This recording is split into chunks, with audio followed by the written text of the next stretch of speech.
Today we're visiting Spain to learn about their organic red wines with super wine girl Angela Aiello. Good morning.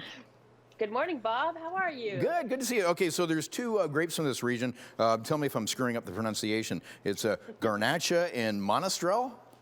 Yes, these are two indigenous red grapes that are really grown not very else in the world, really, to be honest. Garnacha grows a little bit in the south of France and it's sprinkled around the world, but Spain holds most of it. And for Monastrell, actually the region of Murcia, which is the southeast region in Spain, has most Monastrell of the world. So two very interesting indigenous grapes, and actually they're both blended into this wine in front of me. Oh, okay. And how do they differ from each other? The grapes. Okay, so Garnacha is really interesting. It actually is very similar to a Pinot Noir grape. So if you know Pinot Noir, you know Pinot Noir, you know Pinot Blanc, and you know Pinot Gris. Garnacha is the same way. It's Garnacha Blanc, Garnacha Rouge, and Garnacha Gris.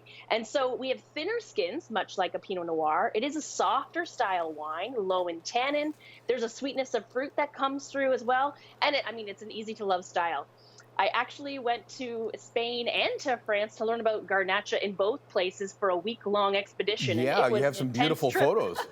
Yeah, it's really quite a wonderful place. And so they actually grow on bush vines. And, I think most of the time when we visit wine country, you look at trained systems or trained vineyards, and these are very wild, like bush vines. And so the grapes actually grow in clusters inside the wild bush vines. And these tend to be 30 to 40 years old. So you get smaller berries, more concentrated in fruit, and hand-tended. So, always by hand. So are the wines more complex from these older vines?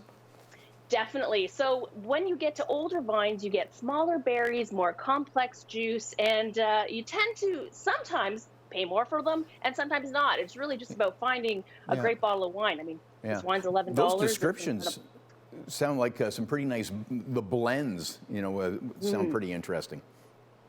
Well, it's like bringing out the both, bringing out the best in both, right? So the Monastrell grape is a little opposite to the Garnacha. It has thicker skins. There's more color and tannin that come out. And so you get both of these kind of nicely balanced in here. And usually on a wine label, which you'll see at the front or the back, the very first grape that they list is always the majority grape. So, for instance, we have here, more Garnacha than Monastrell. This is the 2020 vintage.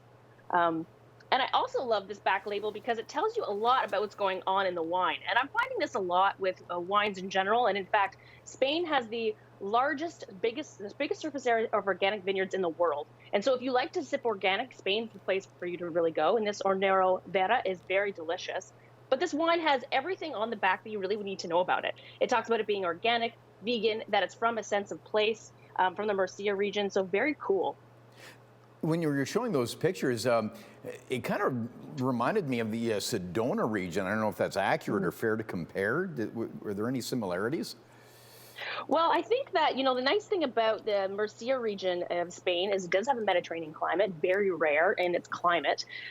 So it's only like 1%, I think, of the world's climate is Mediterranean. So very, very rare. Yeah. So you've got obviously the ocean coming in. You've got these hot, arid temperatures, which makes it very great for wine growing. And then making a wonderful wine. And I have two glasses here. I'm wondering which is your favorite, if you prefer the stemmed I think or the one in your left stemless. hand. Those are the stemmed one? Yeah. Yeah, perfect. And what do we pair with before glass? we wrap up? We got a minute left. Yeah, absolutely. So, these wines are very supple and juicy, but they have sort of medium to full-bodied tannins. So this would also go really nice with a grilled lamb rack as the weather starts to get a little better here and we're opening up our barbecues. You could do ribeye. You could also do even a pork tenderloin grilled with that little bit of char on it too. Yeah. But it is very juicy. You could even pair it with a charcuterie board if you really wanted to. Now, you mentioned expensive. It's a higher price point, or for some of the choices from that region?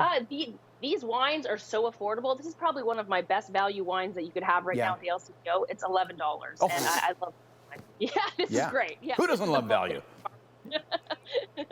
Okay, well, some great choices. That's a great glass, too. We can share that one together. A nice big glass, yeah.